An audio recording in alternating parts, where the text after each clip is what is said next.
नमस्ते दोस्तों, मैं सुमन शर्मा आप सभी का स्वागत करती हूँ आपके अपने चैनल सुमन एजुकेशन हब में। आज के इस वीडियो में हम डिस्कस करने वाले हैं सेक्शन 87A के रिबेट के बारे में, जो कि डिसअलाउ कर दिए गए हैं।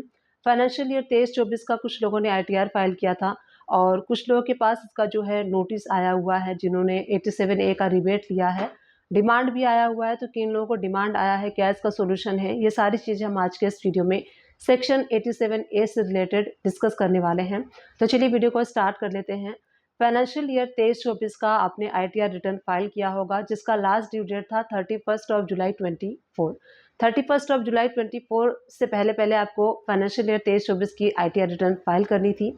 5 जुलाई 2024 को इनकम टैक्स डिपार्टमेंट ने अपने यूटिलिटी में चेंजेस किया था और उन्होंने ये अपडेट किया था सभी टैक्स पेयर को कि जिसका स्पेशल टैक्स रेट के अंदर में इनकम है वो 87A का रिबेट नहीं ले सकते हैं। अब स्पेशल इनकम क्या होती है, स्पेशल इनकम के अंडर में क्या क्या आता है वो यहाँ पे मैं क्लियर कर देती हूँ।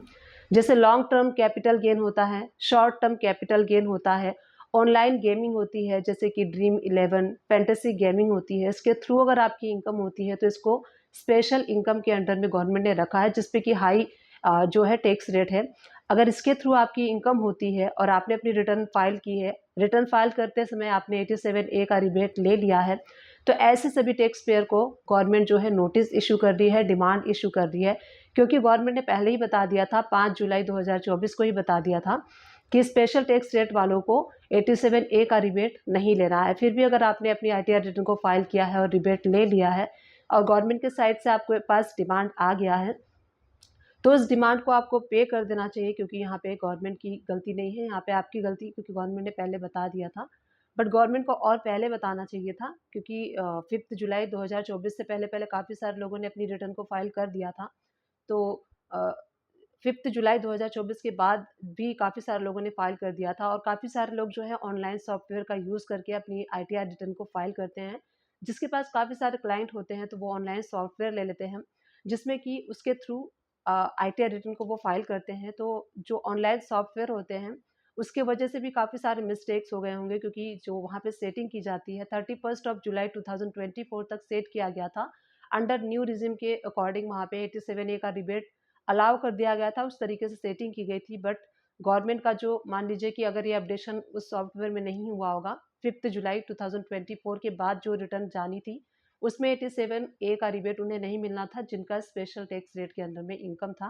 और फिर भी वहाँ पे जो है ऑटोमेटिकली कैलकुलेशन होती है, तो वहाँ पे मिस्टेक हो सकती है। तो काफ़ी सारे नोटिस जो हैं, काफ़ी सारे डिमांड जो है वो गवर्नमेंट के साइड से इशू किए जा रहे हैं, स्लोली स्लोली इशू किए जा रहे हैं। और जिन जिन लोगों ने 5 जुलाई 2024 के बाद 87A का रिबेट लिया है अंडर स्पेशल टैक्स के, तो उन सारे लोगों को डिमांड इशू किए गए हैं।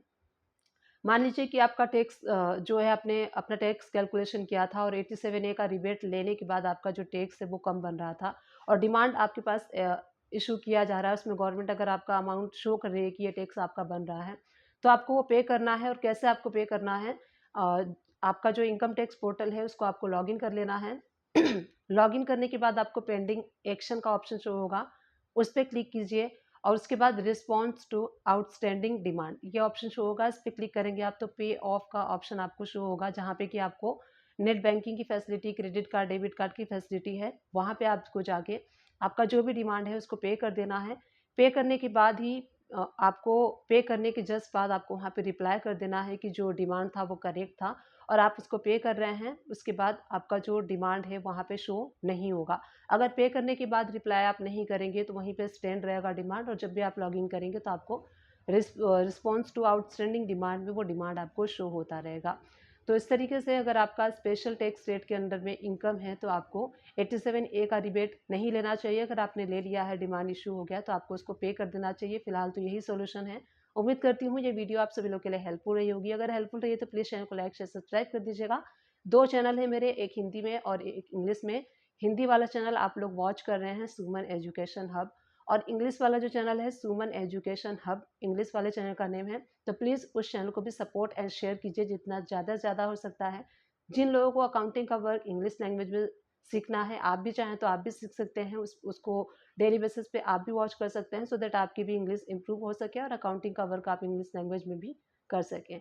Thank you for watching. Keep watching.